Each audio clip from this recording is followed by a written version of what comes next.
Je pense qu'on va passer à la séquence suivante et on pourra discuter, reprendre un petit peu ce qu'a proposé, ce qu'a présenté Sylvie. Donc, je vais appeler Ève Parier, directrice du groupe hospitalier Lariboisière Saint-Louis, Jean-Luc Dubois-Randé, cardiologue à l'hôpital Georges Pompidou, président de la pardon, je dis n'importe quoi. Henri Mondor, que je connais bien, puisque c'est là où j'ai fait mes études, donc un service où je suis passée.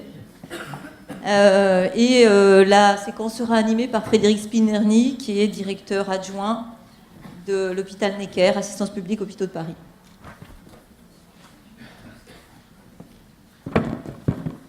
Est-ce que tout le monde m'entend? Est-ce que derrière ça va? Merci de faire un signe. Donc nous allons aborder la difficile question de les directeurs d'hôpital ont-ils un cœur, pour répondre à la question de la collègue de Saint-Quentin, si j'ai bien retenu. Pourquoi la question est encore pertinente aujourd'hui? On est souvent face à une caricature qui remet le débat plutôt clairement entre le gestionnaire et le soignant. Le directeur d'hôpital est assimilé à un gestionnaire et la gestion est une technique, et comme toute technique, la gestion a pour valeur une valeur de l'efficacité. Et cette valeur de l'efficacité, elle est normalement loin de ce qu'on pourrait considérer comme une valeur traditionnelle, à savoir le bien, le mal, ou même dans d'autres cercles, le beau, le laid, ou ami, ennemi. Donc le gestionnaire aurait pour simple principe de considérer uniquement la finalité du soin comme étant une rationalité objective, ça fonctionne ou ça fonctionne pas. Alors que le soignant aurait la main sur le cœur des valeurs traditionnelles héritées de la chrétienté, le temps long, le soin apporté aux patients, sans considération rationnelle, objective ou économique. Alors à ça, on pourrait d'abord répondre. Je me permets parce que c'est souvent occulté que dans d'autres pays, ce sont des médecins gestionnaires qui dirigent les établissements de santé. Donc au moins, a priori, ils ont répondu à la question, puisque le médecin étant un gestionnaire, il a certainement trouvé comment concilier ces valeurs. Toujours est-il que pour nous, la question se pose encore, puisque dans de nombreux articles ou reportages, les directeurs sont encore caricaturés comme étant simplement des gestionnaires, et les médecins comme étant vent debout contre la logique rationnelle de l'économie. Or, on voit bien que dans les rendus statistiques, les médecins eux-mêmes sont peut-être tombés dans le piège de la gestion et commencent à se poser des questions financières, et que les directeurs eux-mêmes, sachez qu'ils sont un peu formés à la médecine, et dans leur dialogue quotidien, on a une écoute attentive envers les soignants.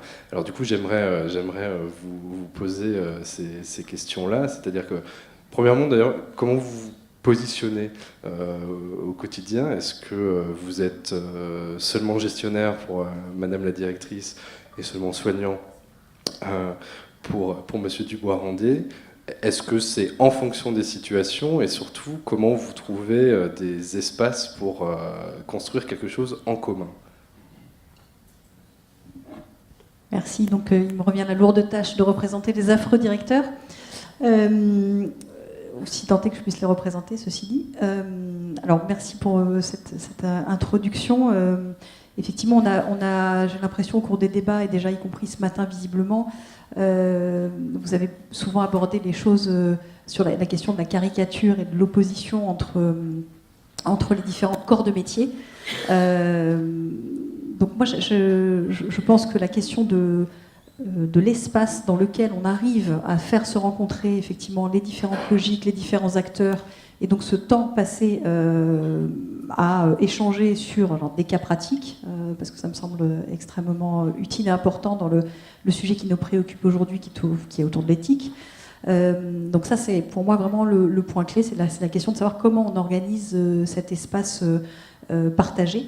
Et je voudrais un petit peu, peut-être du coup auprès de Jean-Luc et puis de la salle, renvoyer une autre question qui serait y a-t-il plus de différences dans les débats de ce type-là entre un soignant, enfin disons un médecin ou un soignant, et un directeur, que entre les soignants eux-mêmes? Autrement dit, les débats éthiques sur la prise en charge de tel ou tel patient, quand on met autour de la table des hyper spécialistes, quelqu'un de la passe, un médecin, un chirurgien, voilà, ces différentes catégories, est-ce qu'il y a plus de différence entre finalement entre le soignant et le directeur qu'il n'y en a au sein du monde soignant lui-même. Pardon, là j'ai cité que des spécialités médicales, mais on peut tout à fait décliner ça sur infirmière, justement assistante sociale, etc. etc. Moi je trouve que c'est intéressant de se poser cette question-là parce que du coup, voilà, ça oriente un peu aussi la manière dont on va traiter le sujet.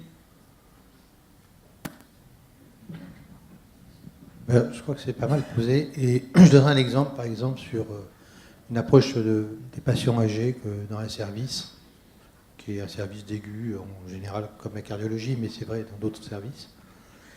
Et le regard qu'ont les plus jeunes, ou même les soignants, sur un patient qui, à un moment donné, parce qu'il est plus âgé, parce qu'il va être dépendant, est un patient pas très intéressant. C'est-à-dire que le soignant lui-même considère que le patient, bon, il est là, d'abord, c'est plutôt un poids, pour différentes raisons, parce qu'il y a de la polypathologie, parce qu'il ne sait pas forcément l'approcher, parce que derrière, il faut aussi trouver des relais pour sortir le patient de l'aigu. Et les choses se modifient dès l'instant où on en fait un objet professionnel, c'est-à-dire qu'on considère qu'il ne s'agit pas d'un patient dépendant au milieu d'un service d'aigu, parce qu'effectivement ça fait un peu bizarre, mais bien d'un ensemble professionnel qu'il faut traiter de façon professionnelle. Et donc, par conséquent, avec derrière des gériatres qui vont encadrer les choses avec des discours très rassurants, avec également des équipes qui vont se mettre au diapason de ce que c'est que la polypathologie, que la dépendance, et éventuellement, là encore, les équipes soignantes, les cadres qui vont accompagner cela, parce qu'ils vont bien voir à un moment donné que ce n'est pas tout à fait le même encadrement en termes d'aide-soignant, par exemple. Et dès l'instant où on met cet ensemble sur une approche professionnelle, ça rejoint les passes, hein, tout d'un coup, le regard est tout à fait différent. Ce n'est pas finalement un patient un peu bizarre au milieu de... Voilà, mais c'est objectivement un objet de soin humanisé, parce que l'humanisation justement du patient fait partie du sujet, et l'humanisation, c'est un sujet qu'on retrouvera dans la passe, mais c'est un sujet important que les soignants ne partagent pas toujours, changement à Ève. On le voit en réanimation, hein, où aujourd'hui on introduit la réhumanisation, ce qui est quand même un truc un peu bizarre, parce que réhumaniser l'humain, ça fait un peu contradictoire, et en fait, oui, il faut réhumaniser l'humain sur le toucher, sur un certain nombre de choses. D'ailleurs, beaucoup de gens travaillent là-dessus, et en particulier des recherches pour notamment pour des paramédicaux sont là-dessus. Donc je dirais qu'il ne faut pas caricaturer. Je pense que un directeur d'hôpital, comme un soignant, doit à un moment donné ne pas forcément tout confondre. Le côté empathie, la générosité, parfois peut s'accompagner d'éléments finalement professionnels qui vont pas être lucides sur l'accompagnement de la patiente. Par exemple, nous, on est confrontés à ça pour des patients qui débarquent d'Orly. Quand on avait discuté un peu avec Claire Georges, qui débarquent d'Orly en grande insuffisance cardiaque, qui arrivent à l'hôpital Raymond d'Or, parce que c'est évidemment l'hôpital qui arrive en première ligne, qui n'ont pas de financement, qui n'ont pas de famille, qui n'ont pas de famille non plus dans l'endroit où ils sont, c'est extrêmement compliqué. Et on se retrouve face à quelqu'un de 40 ans en train de mourir finalement. Mais pas complètement, parce qu'il est arrivé. Mais le sentiment immédiat du soignant, ça va être de te dire maintenant il faut faire quelque chose, c'est pas possible, on ne peut pas laisser mourir quelqu'un de 40 ans, ce qui est effectivement insupportable dès qu'on le voit, quoi. Hein. Et puis derrière, mais quel projet on met derrière? Quel projet on met derrière? Et si c'est pour dire on va lui mettre des médicaments pour soutenir le cœur, on va lui mettre une machine pour soutenir son cœur, on va faire un projet de greffe, et qu'est-ce qu'on fait après? Où est-ce qu'il va? Et quelle structure va l'accueillir? Quels parents vont l'accueillir? Et je pense que dès l'instant où on remet ça en mode professionnel, Et ça a été toute l'approche des soins palliatifs, par exemple, d'encadrement des équipes. On remet du professionnel et à la fois de l'éthique, pour pas dire que pour lever la culpabilité, pour lever un certain nombre de choses. Et puis au-delà de cela, on va mettre un peu aussi des conduites un peu cohérentes dans tout cela. Je pense que on n'est pas du tout préparé en tant que soignant à ça. Et ça rebondit sur tout l'espace formation, qui est une casquette aussi que j'ai comme doyen, et doyen également au niveau national, où les étudiants sont très demandeurs de cette approche. Il y a une approche éthique, il faut beaucoup plus d'éthique, beaucoup plus de pluriprofessionnels. Et puis derrière cela, il faut aussi mettre de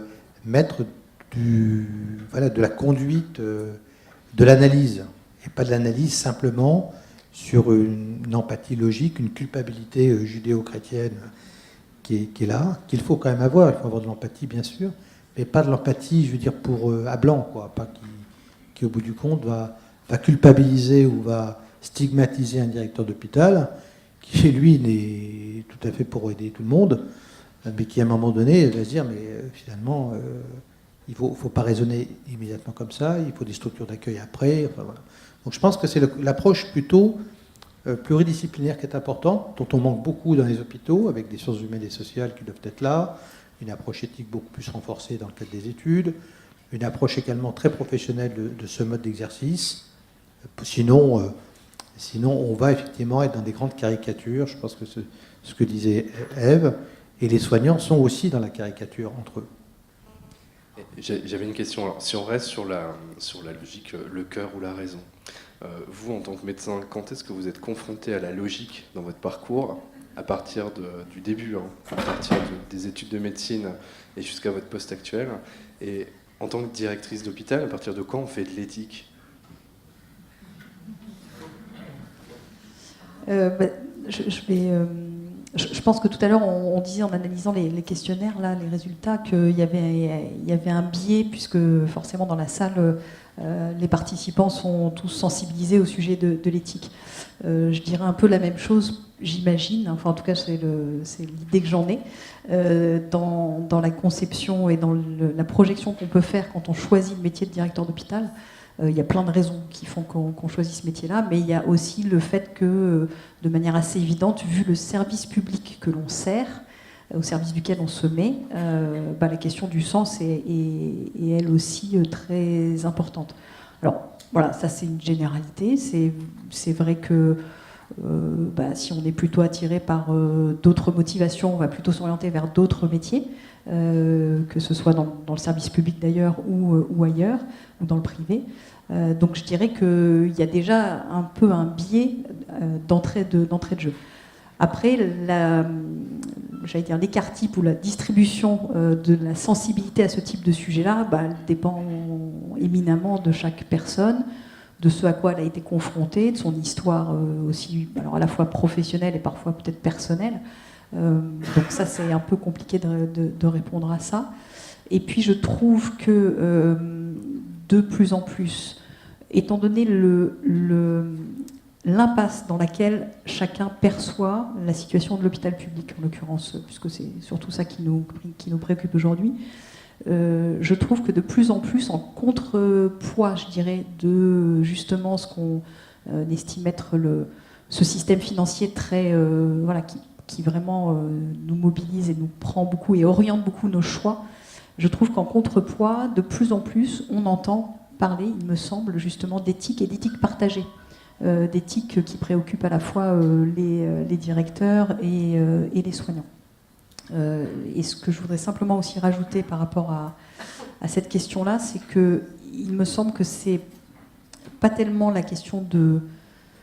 Enfin, il y a aussi la question des valeurs qui nous portent, mais il y a aussi la question de ce sur quoi le système nous oblige à focaliser notre énergie. Et donc après, c'est une question de disponibilité, de temps qu'on passe et de temps qu'on peut consacrer à ces approches éthiques. Typiquement, on parlait d'espaces partagés entre soignants et directeurs pour essayer de construire cette éthique. Qu'est-ce qui bloque ou qu'est-ce qui fait que ces espaces partagés ne se mettent pas en place, outre la volonté de le faire? Je pense qu'il y a aussi une question de disponibilité. Et ça, c'est vrai aussi d'ailleurs pour les soignants. Sur le plan de la formation, contrairement à ce que l'on pense, un jeune étudiant qui rentre en médecine, sorti d'un bac S avec mention, n'est pas plus préparé que quiconque à affronter l'humain dans toute sa dimension, et parfois même l'humain malade. Et on voit que la confrontation à l'humain malade est un élément qui va créer une rupture, parfois, et même des abandons. Quasiment 15% des étudiants vont abandonner leurs études ou vont patiner dans leurs études parce que la confrontation justement à l'humain est en contradiction même avec leur mode de pensée, de grands sentiments qu'il est légitime d'avoir quand on est jeune, bien sûr.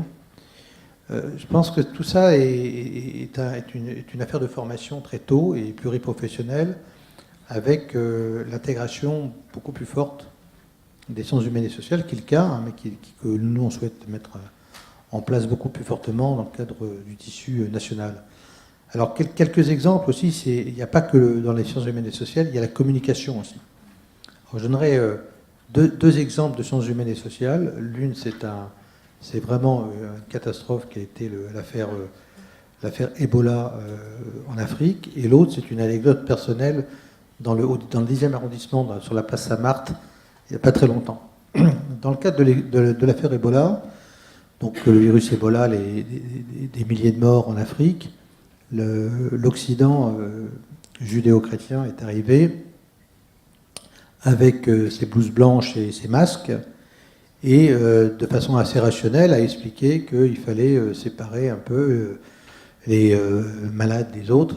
Ça a eu un effet catastrophique, c'est-à-dire que tout le monde s'est sauvé, puisque c'est une culture où précisément la mort, c'est accompagner le mourant, et en plus l'arrivée comme ça des hommes blancs sur la planète Afrique a créé le principe qu'à un moment donné, on voulait finalement les faire mourir. Donc ils se sont tous sauvés, tous, je caricature, hein, dans la forêt, et ça a été une catastrophe humanitaire. Et lorsque les sciences humaines et sociales, vous allez me dire, il fallait quand même peut-être y penser dès le départ, mais c'est pas si simple dans ces événements de catastrophes, dans ces épidémies sont arrivées, et ont remis la culture dans le système, et le fait que, bon, après tout, laisser mourir des gens, très bien, bon, voilà, et qu'il fallait accepter un certain nombre de morts pour que les autres restent vivants et ne se sauvent pas, eh bien, l'épidémie a commencé à reculer. Et c'est vraiment non pas le succès de la médecine moderne, mais le succès des sciences humaines et sociales. Le deuxième élément que je voulais vous dire, c'est une anecdote. J'étais avec une collègue un petit peu chic, et il m'avait dit, bon, est-ce que tu connais un endroit? Moi, j'avais place Sainte-Marthe parce que c'était pas très loin, elle arrivait avec son train. Je lui ai dit, bon, on va se retrouver là, moi j'en gardais un bon souvenir. Et c'était cet été, on était là, il faisait bon. Et la place Saint-Marc, c'est une place dans le 10e arrondissement. Et le 10e arrondissement, bon, c'est un milieu un peu quand même, un peu encore populaire. Et à ce moment-là, je vois son regard effrayé, et je me dis, qu'est-ce qui se passe? Je me retourne, je vois vraiment le clochard arriver, quinca, vraiment, et qui arrive sur la table, en train de regarder, etc. Et elle était, c'est pas possible. Et à ce moment-là, le geste de la serveuse est arrivé. Elle lui a dit, écoute, non, mais reste pas là, tu sais, ça gêne, c'est pas grave, reviens tout à l'heure, je vais te donner quelque chose. Et le type est parti.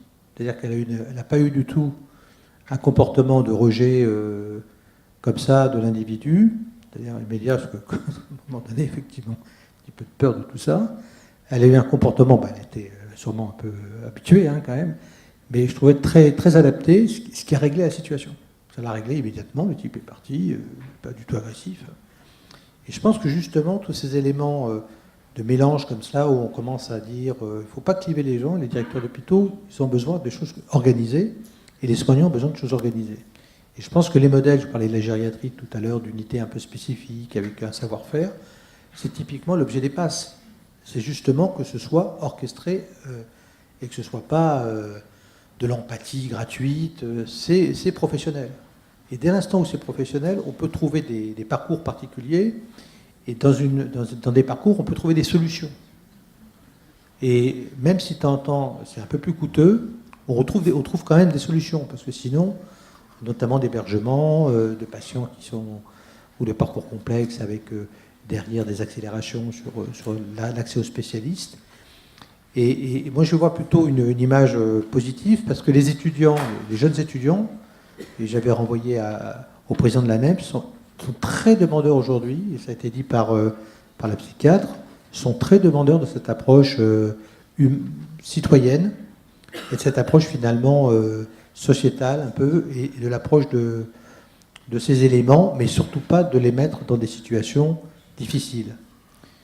Et c'est vrai pour le handicap aussi, où ils sont demandeurs d'approcher le handicap, mais on ne peut pas envoyer un étudiant de deuxième année dans un EHPAD comme ça, voilà, vas-y, tu vas voir ce que c'est, ou de l'envoyer voir des grands handicapés d'accidents vasculaires cérébraux ou autres, parce que c'est comme cela très violent. Par contre, dès l'instant où c'est préparé, accompagné, professionnalisé, il y a une grosse demande des étudiants de cette approche à la fois du domaine de l'éthique, de comprendre et d'avoir justement les éléments de conduite personnelle qui leur permettent d'approcher un monde difficile et des parcours difficiles. Donc moi je dirais que les étudiants ne sont pas préparés, demandent à l'être, et ça ne peut l'être que par des équipes comme les soins palliatifs par exemple, ou d'autres équipes qu'on peut imaginer professionnelles dans le cadre des PASS, mais également avec de la formation professionnelle. Et là, ils sont très demandeurs. Moi, je trouve que c'est plutôt un côté qui rejoint que le cœur peut dominer, y compris dans le côté de la gestion, mais dès l'instant où c'est accompagné de façon à peu près cohérente, et pas seulement en vision trop empathique, trop générale. Je voudrais juste rebondir par rapport à ce que tu viens de dire, Jean-Luc. Je pense que ce qui est très important aussi, c'est le fait de ne pas laisser effectivement les gens seuls face à la décision. Que ce soit un directeur des finances à qui on amène le dossier indémerdable, pour être clair, d'un patient qu'on ne sait pas où caser, qui traîne depuis des jours à tel ou tel endroit, et voilà, qu'on lui renvoie de manière un peu violente cette situation-là, ou que ce soit une infirmière, une assistante sociale ou un médecin qui se retrouverait seul, effectivement, lui aussi ou elle aussi, à gérer la situation de tel ou tel patient complexe. Donc je pense que cette notion de collectif, d'ailleurs de discussion collective et de décision collective, c'est vraiment le cœur du sujet, quoi, puisque la question qui était posée, c'est est-ce qu'on peut avoir une éthique alors commune ou partagée entre soignants et directeurs. Et je pense que c'est un peu plus général que ça. C'est au sein de la communauté professionnelle que nous représentons, quelle que soit notre casquette. C'est le fait que personne ne se retrouve en situation isolée à avoir à prendre la décision seule, quel que soit le niveau de décision où on se trouve. Est-ce que j'ai encore un peu de temps Une question. 1 minute. Ok. Parce que j'ai vu que vous aviez une énorme horloge. Non, elle n'est pas cachée. Non, en fait, j'avais une remarque. D'accord. Sympa vos vaches sur la. D'accord.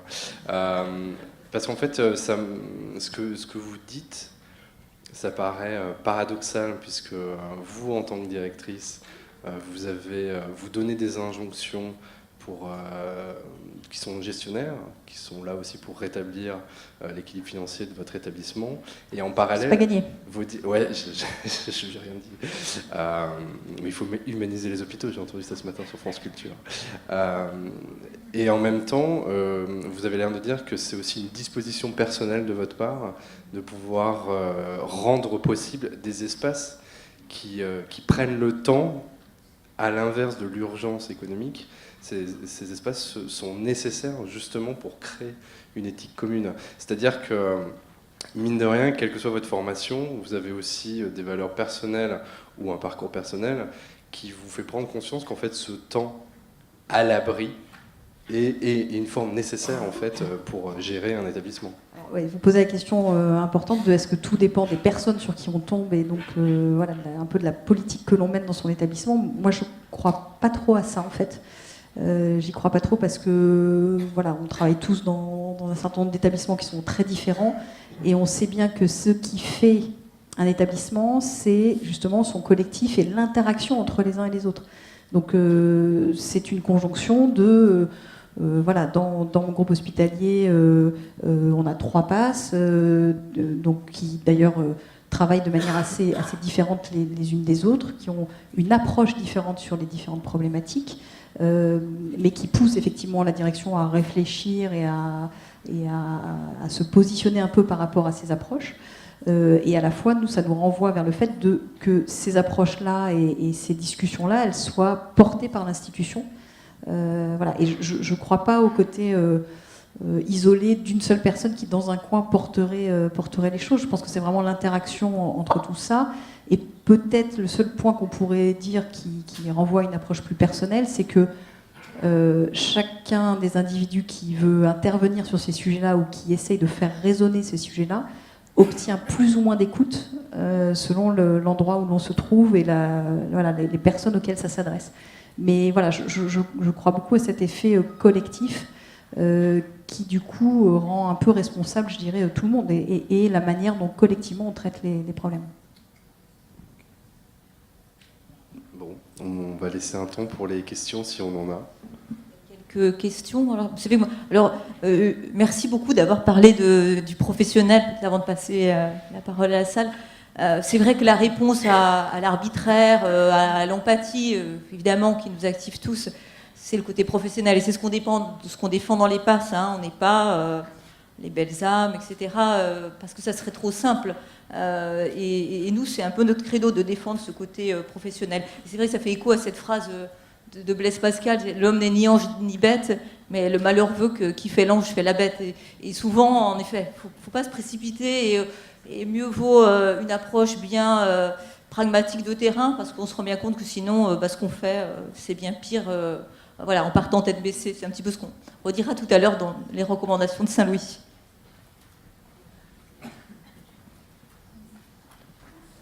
Oui, merci pour ces échanges. Je voudrais juste, sans vouloir être caricatural, ça a été beaucoup dit ce matin, revenir sur le poids des mots. J'ai une nostalgie de mon administration générale. C'est devenu une direction. Direction, c'est pas rien. Il y a des directions pour tout, des directions des soins, bon. Peu importe, c'est des problèmes de pouvoir. Néanmoins, toujours très nostalgique, c'est moins loin. Jean-François Mattei, la gouvernance. Il y avait un petit peu de choses qui étaient laissées aux médecins. Il y avait même des assistants de gestion et des cadres de santé supérieure pour aider à gérer. Pourquoi est-ce que ça a évolué et que les assistants de gestion sont tous à la direction générale, du moins c'est nous à Rennes, et que les cadres sup me semblent assez sous la houlette plutôt d'une administration ou d'une direction que des chefs de pôle. Donc il y a eu un sens pour ça. Mais surtout, j'ai un petit reproche, prenez-le bien, à faire à l'ensemble des directeurs que j'ai beaucoup côtoyés. Je sais que si vous faites cette mission, vous la faites pour le service public.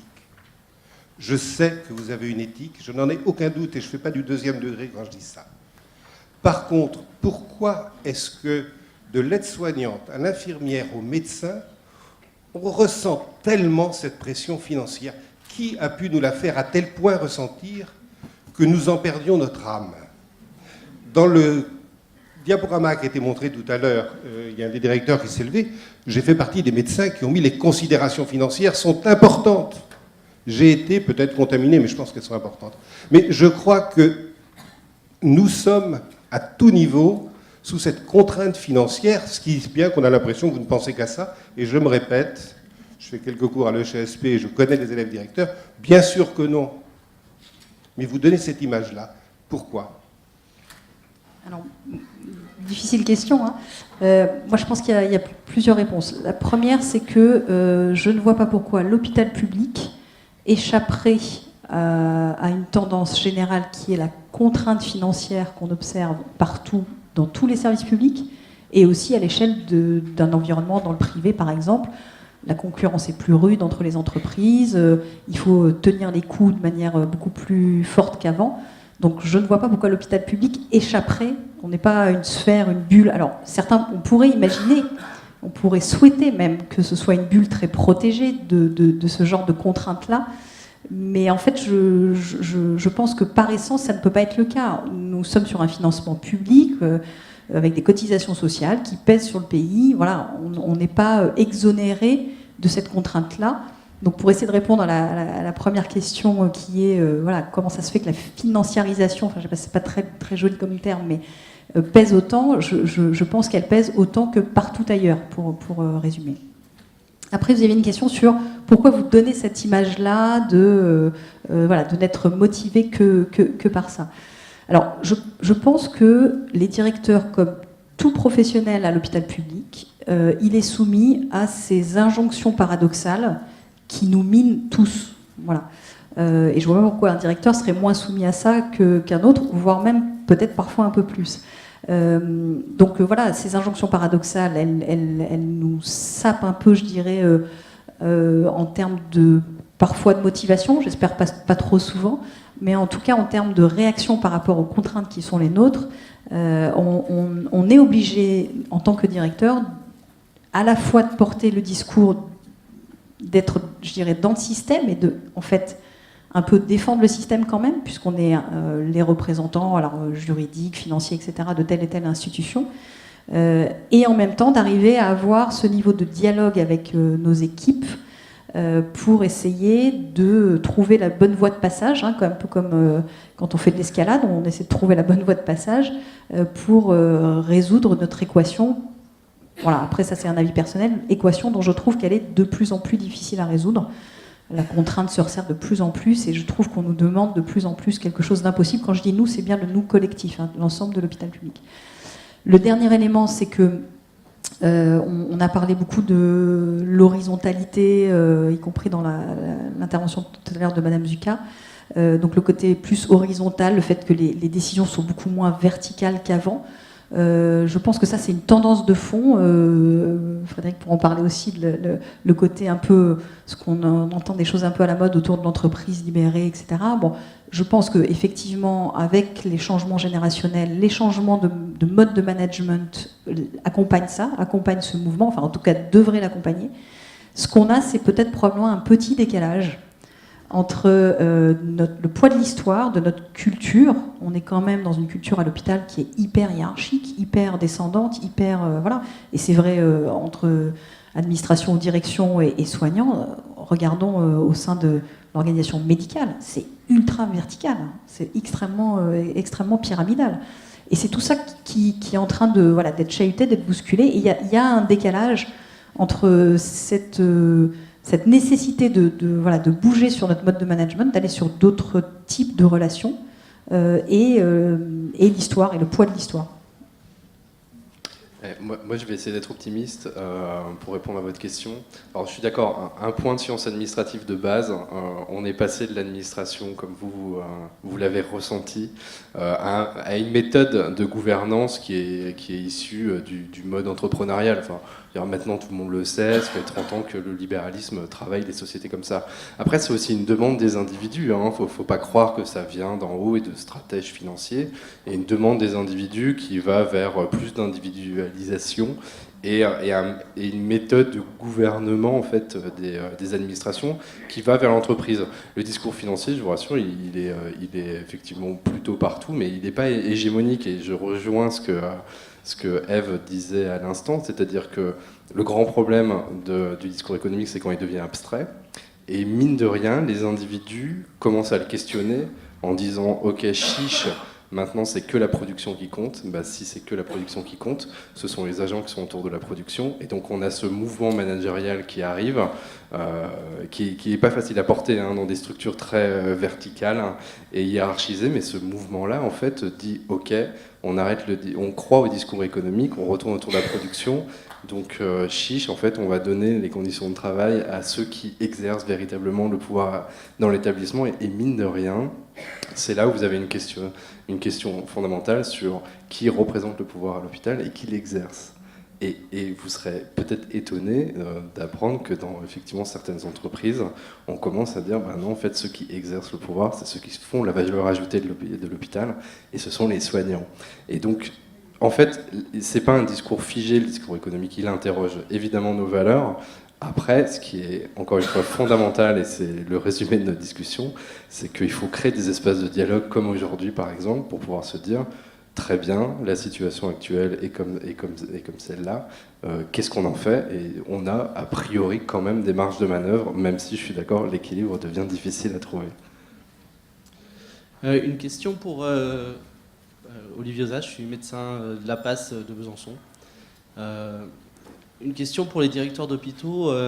J'ai l'impression que le directeur des finances de mon hôpital est plutôt content quand j'arrive à repousser un peu plus tard les soins, en restant raisonnable, au moment où le patient a obtenu une couverture maladie. Vous l'avez rappelé tout à l'heure, là on parle des hôpitaux publics qui font partie du service public.